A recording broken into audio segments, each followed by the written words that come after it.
Bienvenue dans l'Africa Newsroom en cette semaine consacrée à l'artisanat sur le continent africain. Le dossier du jour s'intéresse à l'art du tissage. Et au sommaire également de cette émission, les ambassadeurs de l'ONU étaient en Centrafrique pour évaluer la situation sécuritaire du pays. La rencontre africaine pour la défense des droits de l'homme a entamé une campagne qui vise à sensibiliser les populations aux droits dont elles disposent. Et puis en troisième partie, la partie économique, focus sur l'Africa CEO Forum qui se tiendra les 16 et 17 mars à Genève, le grand rendez-vous des acteurs économiques du continent. Et puis nous verrons que la Côte d'Ivoire investit dans la formation agricole, l'agriculture, un véritable facteur de développement pour le continent africain. Ils sont avec nous pour en parler, nos éditorialistes. Samuel Gembok. Samuel, bienvenue. Bonsoir Amira. Et Alfred Chango. Alfred, merci d'être avec nous. Merci Amira et puis bienvenue à mes très chères téléspectatrices. Et tout de suite, c'est l'info du jour.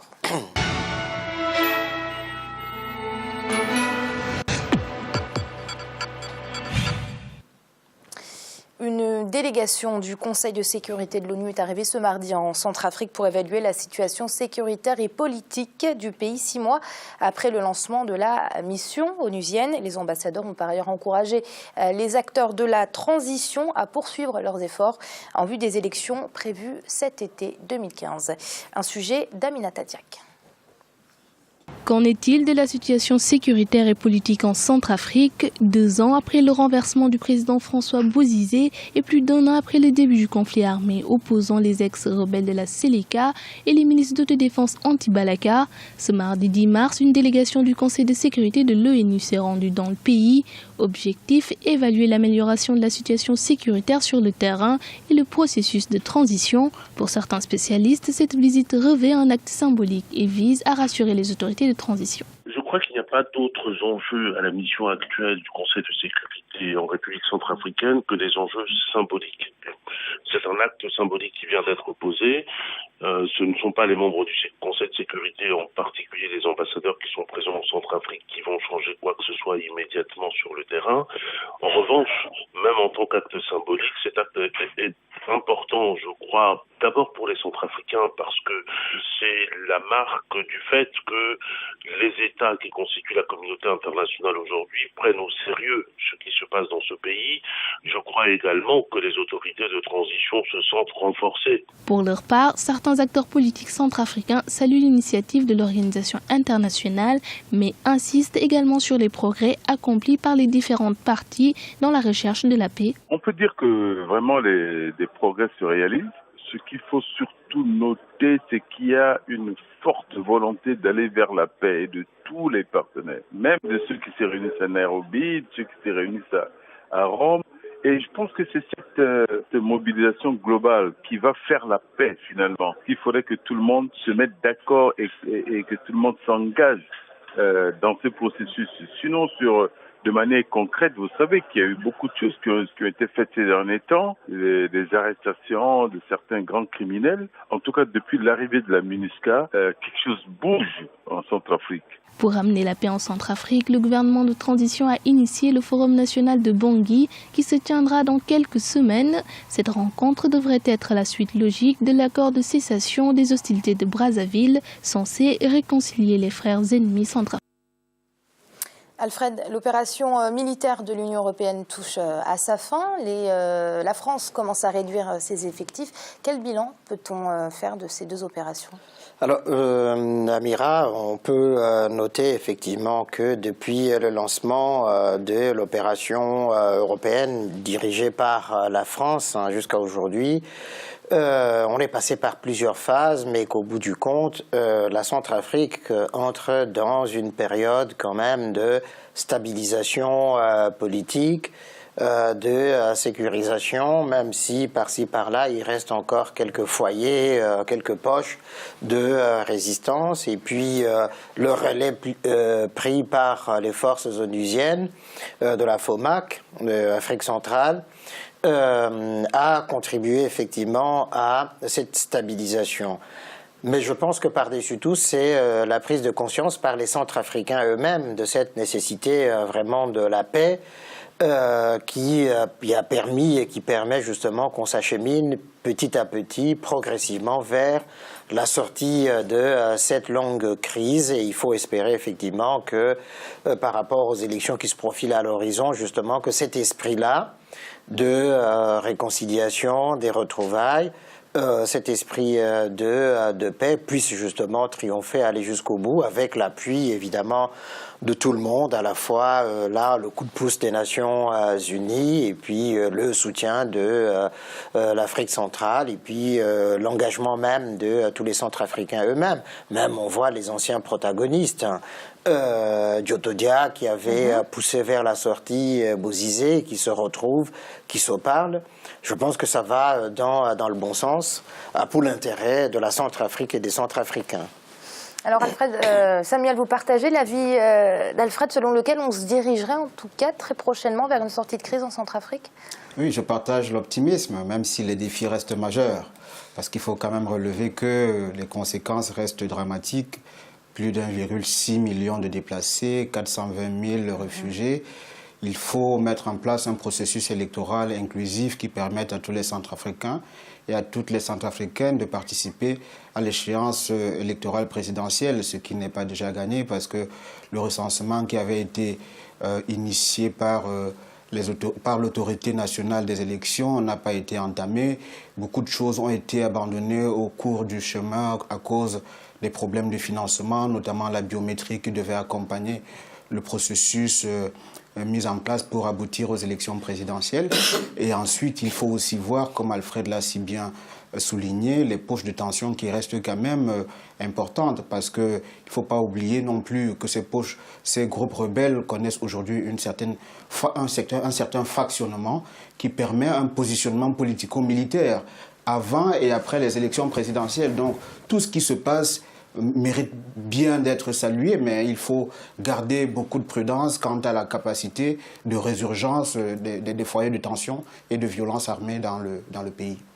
Alors Alfred, le Forum national de Bangui est prévu dans quelques jours. Que doit-on en attendre ?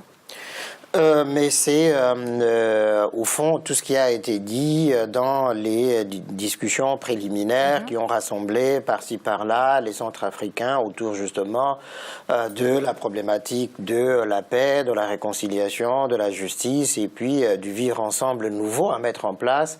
Et puis sur la question justement politique, les élections qui se profilent à l'horizon pour voir comment les Centrafricains peuvent se parler aujourd'hui sans justement aller encore sombrer dans la violence. Et puis, comme le rappelait Samuel, justement, par rapport à ces poches de résistance, de violence qui sont quand même une menace qui pèse, comment justement faire que ils soient intégrés dans le processus qui est en cours.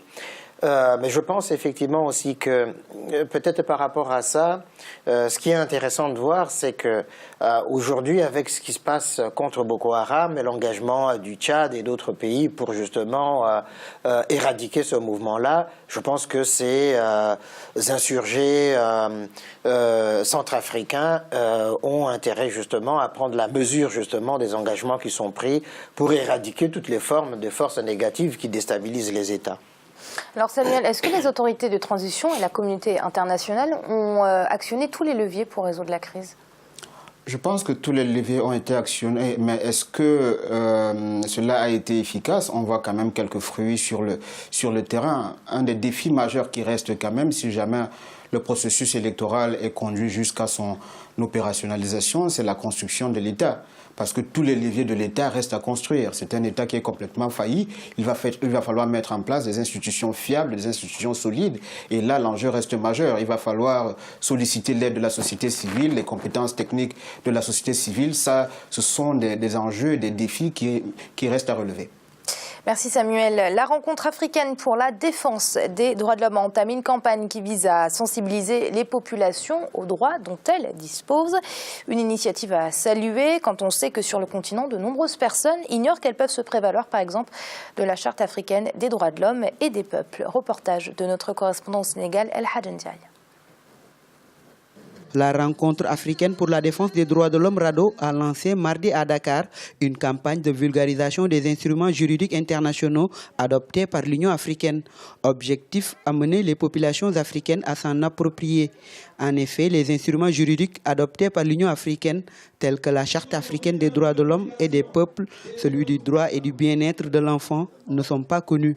Nous voulons aujourd'hui transcender ces frontières pour faire de l'Afrique une seule Afrique basée sur des valeurs de démocratie, des valeurs de bonne gouvernance, des valeurs de respect de la dignité humaine.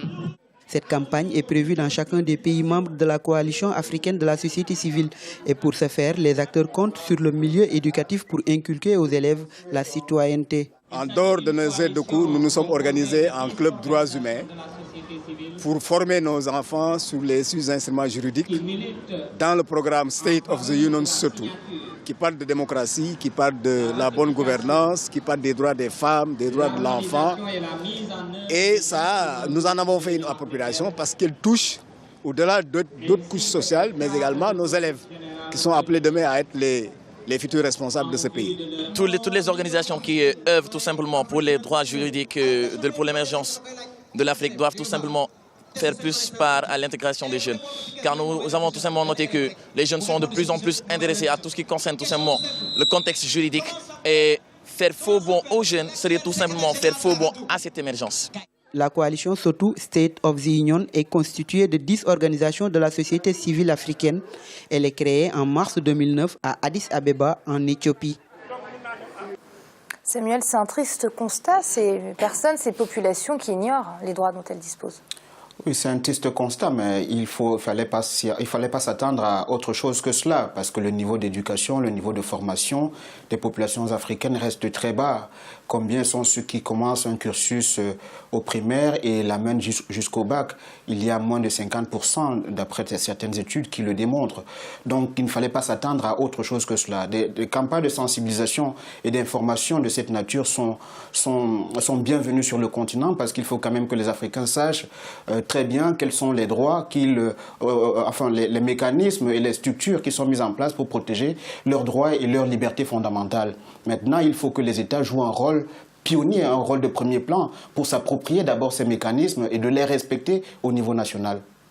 Oui, parce que Alfred, on voit la RADDHO prendre des dispositions justement pour informer et sensibiliser les populations, mais ce n'est pas à l'État de faire de prendre ces dispositions de sensibilisation? Mais, en réalité, Amira, si les États avaient fait leur travail, si les États avaient joué leur rôle, on n'aurait pas besoin justement de ces actions de la RADDHO.